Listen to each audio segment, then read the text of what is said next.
Isang aral mula kay Tagbabuyat Usten sa mga bumabatikos kay Uras na Kitlaroglu, na humalik sa kanyang lalaking co-star sa dula.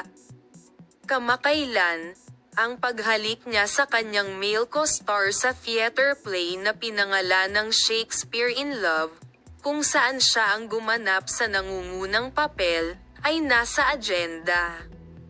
Tinanong si Tagbabuyat Usten tungkol sa kanyang komento sa kilusang binatikos ng ilan. Sinuportahan ni Tagbabuyat Usten ang kanyang kasamahan at nagbigay ng leksyon sa mga bumabatikos sa kanya.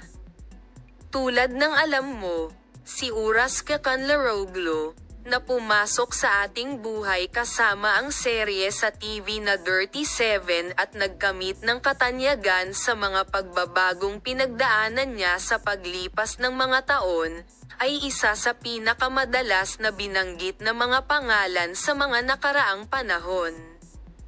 Si Anxiety Aglu, na ang pribadong buhay ay nakaistilong nasa agenda sa kanyang kakaibang estilo at pagbabahagi, ay huling na-feature sa nangungunang papel kung naaalala mo.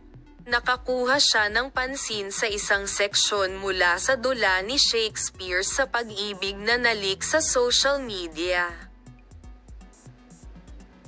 Lumikha ng kontrobersya sa social media ang mga sandaling mapusok na hinalikan ni Kitlaroglu ang kanyang male co-star para sa dula.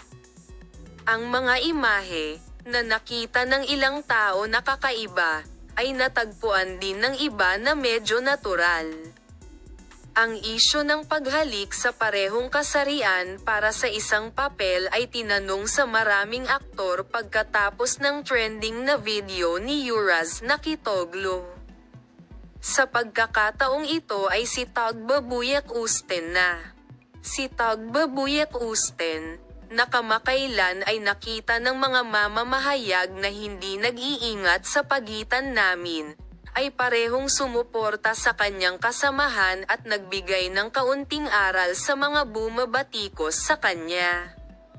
Ang aktres na si Tagbabuyat Usten ay gumawa ng pahayag tungkol sa kanyang kasamahan na nagsasabi na dapat gampanan ng isang aktor ang anumang trabahong pinaniniwalaan at gusto niya, at sinabing hindi sa akin o lugar ng sino man na tanungin ito.